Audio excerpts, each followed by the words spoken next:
이어서 인싸들의 재테크 비법, 정철진의 목돈 연구소가 방송됩니다.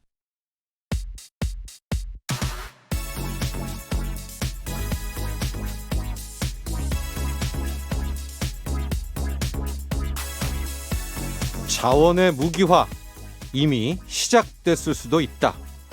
이 자원의 무기화, 중요 자원을 갖고 있는 국가가 수출을 막으면서 가격을 올리고 수급을 조절한다는 뜻인데요. 올 2022년엔 이 자원의 무기화가 한국 경제에 걸림돌이 될 것도 같습니다. 최근 인도네시아는요, 석탄 수출을 금지했는데요. 이렇게 되니까 유연탄 가격이 급등했고 이 유연탄으로 만드는 시멘트 가격이 덩달아 크게 오르고 있습니다. 이뿐만이 아니죠.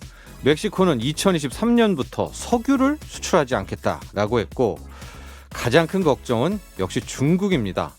중국은 히토류, 리튬, 코발트, 니켈 이런 것들의 자원에 독점적 지위를 갖고 있어서 맘먹고 자원의 무기화에 나서면 한국 경제, 세계 경제까지 흔들 수 있습니다.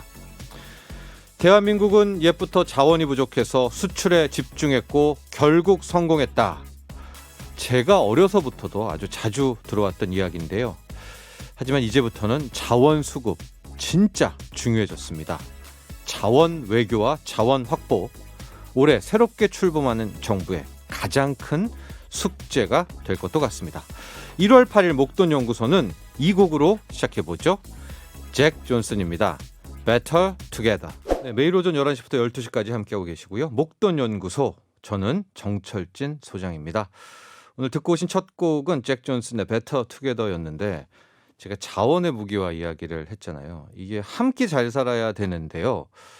항상 그 과거의 역사상에도 큰 팬데믹이 오고 나면 좀 인심이 흉흉해지고 한 세대가 좀 끝나면서 꼭 이런 자원을 무기화하는 흐름들이 많이 나타났었습니다.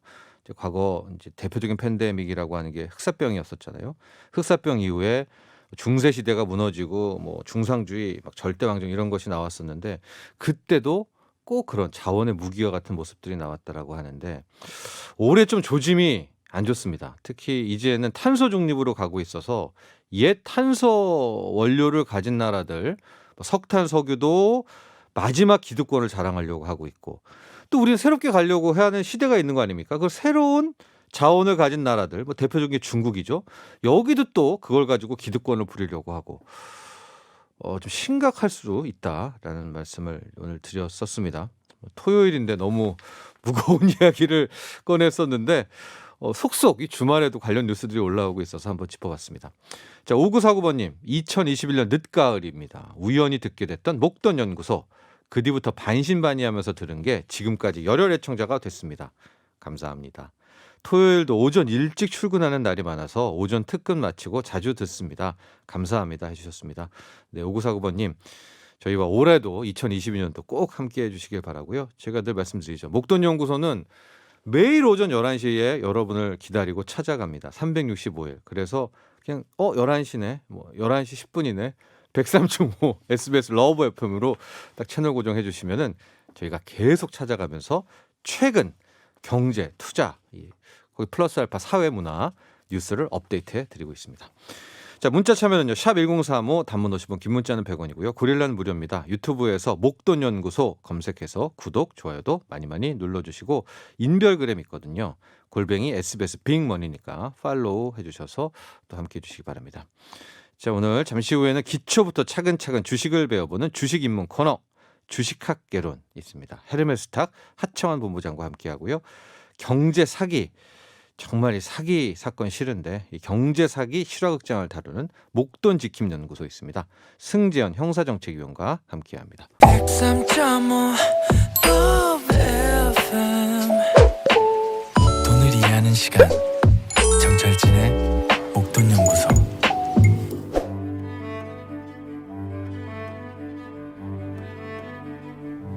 뭐든 시작이 중요하고 기초가 탄탄해야겠죠. 기초부터 단단하게 다져보는 주식 공부, 주식학 개론. 오늘도 강의 진행해 주실 헤르메스탁 하청 본부장에게 차근차근 배워봅니다. 네, 하청환 본부장, 신년 첫 번째 주말에 또 네. 스튜디오에 나와주셨습니다. 안녕하십니까? 네, 안녕하십니까. 새해 복 많이 받으시고요. 네, 새해 복 많이 네. 받으십시오. 김나혜님, 하창원 본부장님 새해 복 많이 받으세요. 2022년에도 주식학개론으로 많이 배워서 주린이가 아닌 주식의 고수가 될 그날까지 함께해요 해주셨습니다.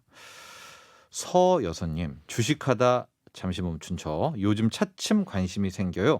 수업을 잘 챙겨 듣겠습니다. 이제 이렇게 보내주셨고요. 이제 새해가 이렇게 넘어올 때 보통 결심들을 하지 않습니까? 그렇죠. 난 올해 어떻게 살아야 되겠다. 네. 올해 어떤 꿈이 있다. 네. 뭘까요? 네, 우리 한참 본부장은 뭘까요? 저는 이제 제가 목표로 한 것들이 있기 때문에 그러니까 그게 뭐예요? 일단은 뭐 저번에도 말씀드렸던 것 같긴 하지만 네.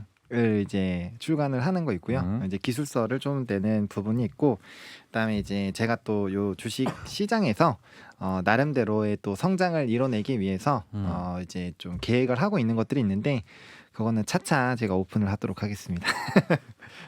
개인적으로는 뭐 없습니까? 개인적으로요? 네.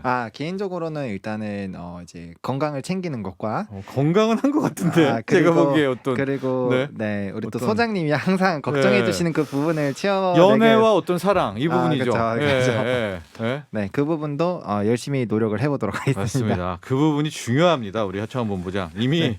주식에 대한 그 시간 할애와 공부와 노력은 충분해요. 너무 과한 편이에요. 오히려 지금 우리 하창원 본부장에게는 네.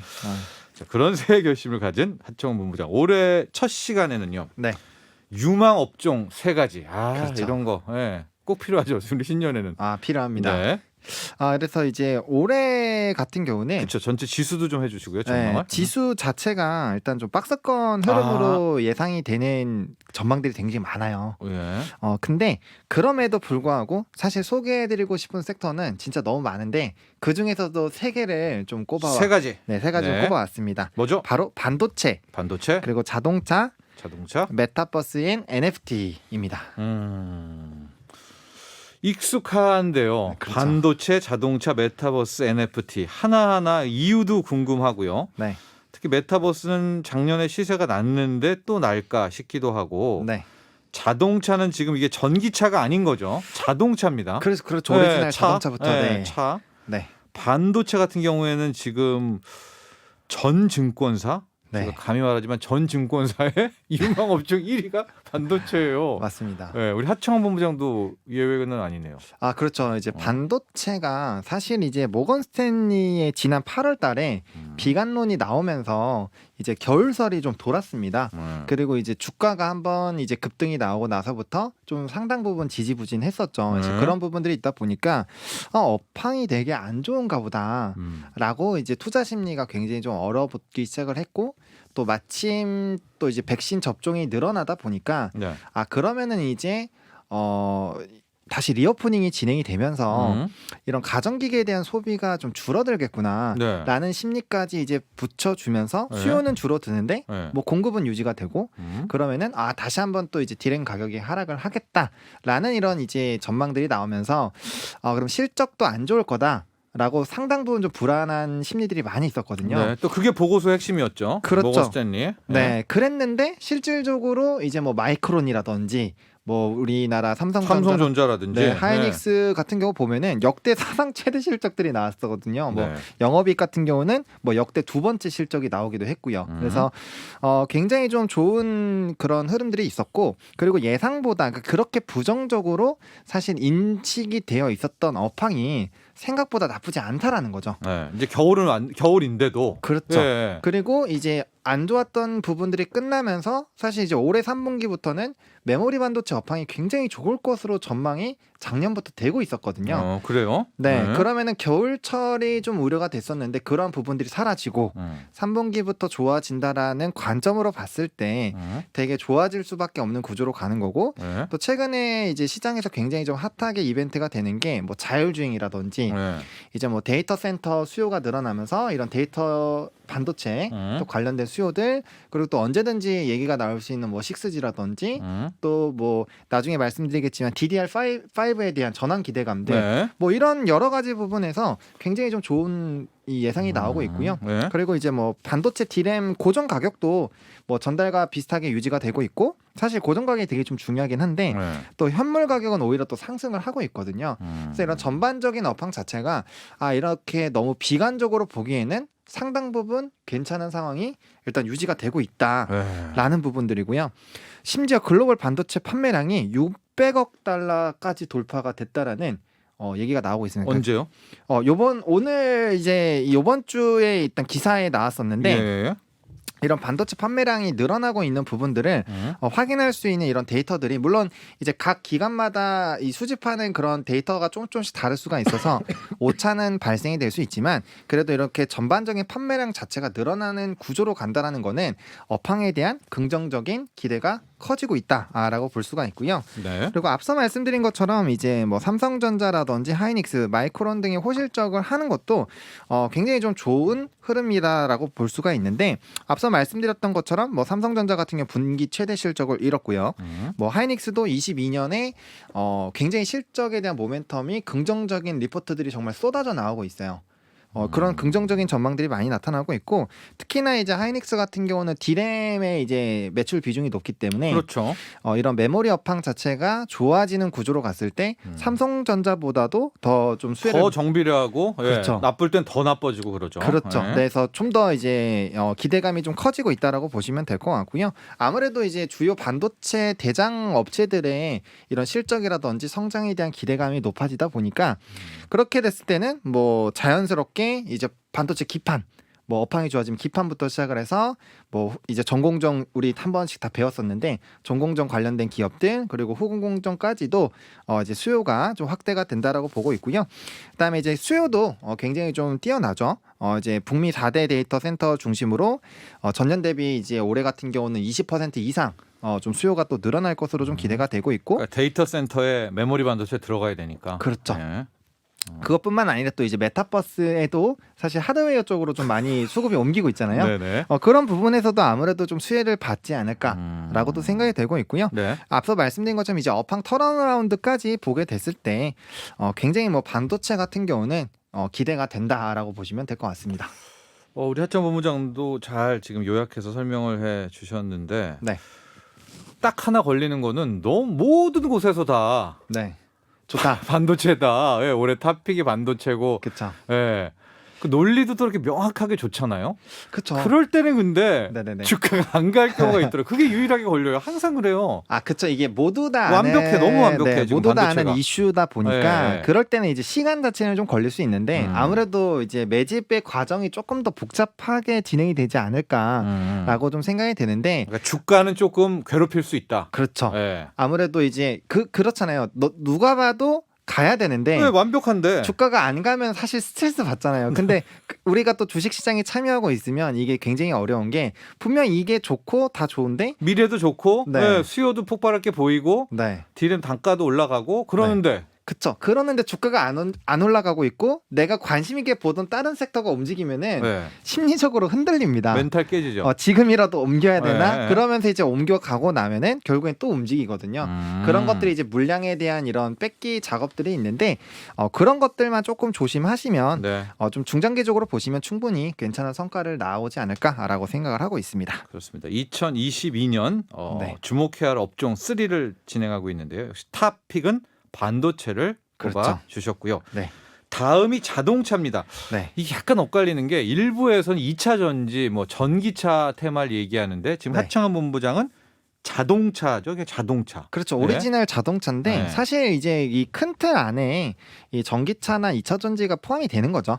아무래도. 그래도 어쨌든 지금 이제 구 자동차. 그렇죠. 네, 더 메인 아니에요. 그렇죠, 지금? 그렇죠. 네. 네, 구 자동차가 사실 이제 차량용 반도체 공급난에 대한 이제 뭐 기사나 뉴스는 정말 많이 들으셨을 텐데 네.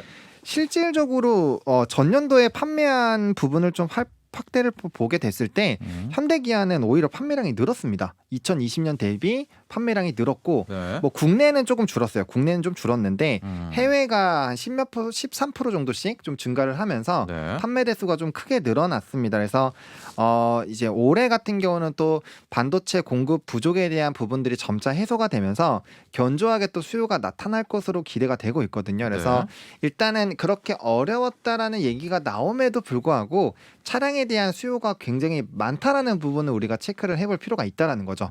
그만큼 노후 차량도 많을 것이고 앞서 뭐 말씀해주신 것처럼 결국에는 이제 뭐 전기차라든지 이런 친환경 차에 대한 판매 비중도 확대가 되는 것들도 결국에는 이제 자동차에 포함이 되기 때문에 네. 뭐 그런 부분도 좀 기대가 된다라고 보시면 좋을 것 같고요. 그리고 이제 그 자동차 시장에 대한 성장 기대율이 상당히 높습니다. 일단은 현대차 같은 경우가 7.6%가 성장할 것으로 전망이 되고 있고요. 전 세계 자동차 시장 그렇죠. 기준으로요. 네네. 네. 그리고 이제 국가별로 보게 됐을 때 미국이 5%, 뭐 유럽이 9.3%, 아무래도 전기차 비중이 좀 높다 보니까 좀 영향이 있는 것 같고요. 뭐 브라질도 8.3, 인도도 5.9 등 대부분의 성장률이 5%대 이상으로 좀 예상이 되고 있어요. 그러다 보니까 시장 자체가 확대가 되는 거에 있어서 수혜를 받을 수 있는 그런 구조로 간다라고 보시면 좋을 것 같고요. 네. 그 다음에 이제 하반기로 가면 갈수록 반도체 공급 대란이 해소가 되는 부분들은 결과적으로는 수요가 이제 원활하게 진행이 될 수 있는 부분으로 진행이 되면은 이게 결국에는 수주라든지 수출이나 이런 것들이 많이 발생을 하게 되면 그거 자체가 이제 다 실적으로 이연돼서 넘어오게 되잖아요. 그래서 네. 업황 자체가 개선되는 부분들이 굉장히 좀 좋겠다라고 보시면 좋을 것 같고요. 결국에는 지금의 이제 핵심은 글로벌화이기 때문에 얼마나 해외에서 판매가 많이 되는지가 좀 중요한 것 같아요. 근데 일단은 현대 기아의 이런 차량 목표도 굉장히 확대가 됐습니다. 그렇네요. 이제 국내 같은 경우는 뭐 좀 많이 판매가 좀 줄었기 때문에 1% 이내로 좀 목표치를 확대를 했는데 해외 같은 경우는 현대차가 13.5%나 증가를 시켰고 기아차 같은 경우는 15.4%나 목표치를 상향을 했거든요. 네. 그리고 실질적으로도 이제 현대차랑 기아차가 해외 판매량이 많이 늘어나기도 했었고요. 그래서 이런 부분들로 봤을 때 좀 기대가 된다라고 보시면 좋을 것 같고요. 이제 친환경 모델, 뭐 하이드리브부터 시작을 해서 이제 전기차에 대한 판매 시장이 굉장히 좀 확대가 될 것으로 기대가 되고 있고 올해도 차량 수요가 8천만 대를 넘어갈 것으로 좀 예상이 되고 있습니다. 그 우리가 언젠가부터 전기차에 상당히 좀 많이 이제 네. 프리미엄을 주고 그렇죠. 네, 애정 공세를 펼치면서 완성차들을 좀 무시한 그런 경향이 있다는 생각을 느닷없이 드네요. 맞습니다. 네. 그리고 실제로 주가도 사실 이제 소재 관련된 종목군들을 많이 갔는데 네. 이 완성차들 근데 잘 생각해 보시면 결국 완성차가 많이 나가야 네, 소재가 가야 되는 거 아니에요? 맞습니다. 네. 네. 결국에는 그 이제 전기 자동차가 팔려도 네. 결국엔 그게 이제 완성차가 만들어서 파는 거기 때문에 그렇죠. 완성차가 결국엔 굳건하게 가야 이제 소재들이 움직이는 거죠. 네. 예를 들면은 건설주들이 가야 이제 뭐 시멘트, 레미콘 이런 이제 부가적인 건자재들이 움직이는 것처럼 근데 우리 이게 지금 작년은 반대였어요. 반대였어요. 네. 지금 그 건설 쪽도 마찬가지죠. 네. 건설 쪽도 사실 대형 건설사들은 좀 주가가 안 움직이고 있는데 오히려 이제 시멘트라든지 레미콘 관련된 종목군들은 좀 시세가 분출이 되고 있고 네. 뭐 조선도 마찬가지입니다. 그래서 그런 움직임들이 있는데 결과적으로는 이게 한번 뒤바뀌는 이제 일이 발생이 될 거고 그게 올해일 것이다. 그게 올해일 네. 것이다라고 저는 생각을 하고 있습니다. 완성차들이 그동안 소외됐었고 무시됐었으나 네, 차량용 반도체 수급이 이제 풀리면서 그렇죠. 이 완성차들도 한번 네. 내가 왜 배터리보다 못해 이런 어떤 한 해가 될 것 그렇죠. 같다. 네네. 네. 라고 진짜 이렇게 또 자동차를 픽한 분들도 많아요. 그렇죠. 아무래도 네. 실적이나 이런 부분들이 상당 부분 좋아지고 있고 네. 업황 자체가 좋아지고 있는데 주가가 이제 아랫부분에서 움직이고 있다라는 거는 충분히 한번 이번에는 한번 이런 업종 자체가 한번 좀 시세가 분출이 될 수 있지 않을까라는 이제 긍정적인 또 이제 시각을 가져볼 수가 있는 거죠. 네, 그렇습니다. 첫 번째 반도체, 두 네. 번째 자동차. 네. 특히 하청환 본부장은 완성차 쪽으로 네. 지금 관심을 갖는 그렇습니다. 네. 그걸 가야 그런 것 같아요. 전기차 수혜를 받아도 이제는 그렇죠. 같이 좀 프리미엄을 줄 것 같아요. 그렇죠. 완성차도. 네, 원래는 이제 전기 친환경 차에 대한 이제 기대감이 워낙 컸기 때문에 그 소재에 먼저 좀 주목이 됐다라면은 결국에는 큰 카테고리로 본다면은 자동차 안에 이제 뭐 전기차라든지 수소차가 있는 거잖아요. 거기에 그런, 뭐 물질들, 전해질, 뭐 양극재, 음극재도 다 이제 하부죠. 그렇죠. 네. 하부이기 때문에 네. 결국에는 제일 윗단에 움직임이 있어야 이제 밑쪽으로도 이제 스트림이 좀 이어지지 않을까라는 관점으로 좀 말씀을 드려보도록 하겠습니다. 올해 주목해야 할 업종. 네. 빅3, 베스트 3는 메타버스 앤 NFT. 네.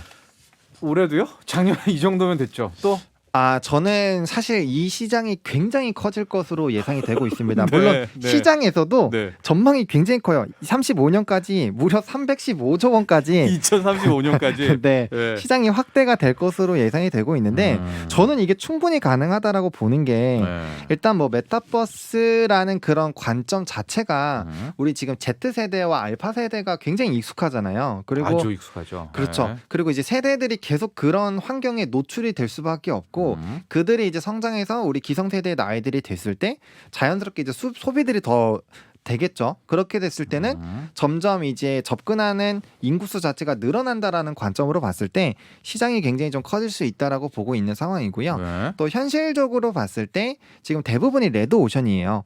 근데 이제 메타버스 관점으로 들어가게 됐을 때 새로운 수익을 기존에 있던 것들을 활용을 해서 빠르게 또 수익을 창출할 수 있는 구조들이 막 만들어지고 있잖아요. 그래요. 뭐 어떤 게 있을까요? 현재까지는 너무 꿈 먹는 거 아니에요? 메타버스 이 정도 주가면 이 정도로 된 거 아닌가?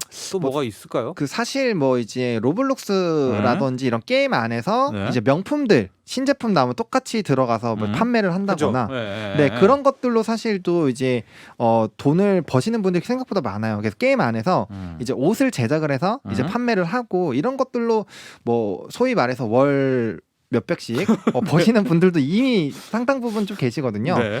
전 세계적으로 봤을 때 그래서 그런 수요도들이 계속적으로 좀 늘어나지 않을까라고 보고 있고요. 네. 결국에는 우리가 이제 뭐 싸이월드 최근에 싸이월드 또 리오픈이 굉장히 좀 이벤트가 됐었던 것들이나 결국에는 우리가 이제 아바타화에 대한 부분들 그리고 이제 원격 시스템에 대한 이런 수요도들이 늘어난다라는 관점으로 봤을 때 메타버스라는 이런 이 시장 자체는 좀 확대가 더 되기가 좀 좋을 수밖에 없다라고 보고 있고 네. 사실 뭐 이제 페이스북 이제 메타로 바뀌었죠. 네. 이제 메타 쪽이라든지 아니면 뭐 애플, 마이크로소프트, 구글 같은 이런 빅테크 회사들이 이제 이런 메타버스 쪽을 좀 주력적으로 개발을 하려고 굉장히 노력을 하고 있습니다. 네네네. 그리고 그런 뭐 AR이라든지 VR 헤드셋도 개발을 많이 하고 있고요. 그래서 그렇더라고요. 네. 이 전 세계적으로 유명한 기업들이 움직이면은 결국에는 하부적으로 움직이는 이런 시장들이 굉장히 커질 수밖에 없기 때문에 그러한 관점으로 보더라도 좀 기대감이 확대가 되지 않을까라고 생각을 하고 있습니다. 네. NFT도 뭐 겸사겸사 같이 가겠네요. 그렇죠. 그렇죠? 이제 네. NFT 같은 경우는 더 좀 저는 자극적이라고 보는 게 이거는 그 이제 소유욕을 좀 건드는 부분이잖아요. 그 희소성이라는 거를 바탕으로 이제 나아가는 거기 때문에 사실 NFT가 지금 게임으로 가장 먼저 좀 접근이 되고 있죠. 네. 이제 게임의 캐릭터라든지 아이템이 이제 회사의 것이 아니라 이제 본인의 소유로 완전히 인정을 받는 그런 구조로 가는데 네. 그러한 것들이 뭐 음악이라든지 아니면은 뭐 이제 아티스트들의 뭐 희귀 앨범이라든지 이런 식으로 시장의 확대성이 너무나도 큽니다. 그리고 뭐 그런 것들이 아니더라도 뭐 토지라든지 뭐 이런 블록체인 기술을 활용해서 어디든지 적용이 가능하고 나의 소유권을 인정을 받는 구조로 넘어간다라고 했을 때 네. 거의 이제 세상에 있는 모든 것들을 다 활용을 할 수 있다라는 거죠. 근데 이 메타버스 NFT가 네. 인플레이션이 이길 수 있나요? 정말 올해 막 인플레이션이 세게 나와서 돈이 많으면 네. 사람들이 지금 먹고 살기 바쁜데 이거 막 메타버스까지 또 그래서 하나요? 더더욱 더 약간 도피처로 이런 제2의 세계를 또 노리지 않을까. 네. 현실이 괴로우니까. 그렇죠. 그러니까 우리가 현실에서 조금 약해도 네. 게임이나 이런 것들을 하는 이유가 내 캐릭터에 이제 투영을 할 수밖에 없단 말이죠. 네. 그래서 그런 관점에서 봤을 때 또 네. 이제 세대들이 이 메타버스 시장에 많이 접근을 하면은 결국엔 이제 너도 나도 같이 하게 될 텐데 그런 관점에서 봤을 때 그러니까 오히려 불황이 와도 그렇죠. 메타버스다? 더 핫해지지 않을까라고 저는 오히려 반대의 생각을 갖고 있습니다. 알겠습니다. 네. 우리 하창한 본부장이 꼽은 올해 주목해야 될 업종 빅3. 1번 반도체, 네. 2번 자동차, 네. 완성차라고 하겠습니다. 3번 메타버스와 NFT. 네. 특히 메타버스는 인플레이션을 이길 수가 있다. 네, 저는 그렇게 생각하고 있습니다. 네, 이렇게 세 개를 꼽아 주셨고요. 자, 오늘 여기까지 하도록 하죠. 네, 감사합니다. 감사합니다. 주식학개론 지금까지 헤르마스탁 하청원 본부장이었습니다. 나도 부자 되고 싶어서 라디오를 켰어. 정확하고 철저한 정철진의 목돈 연구소.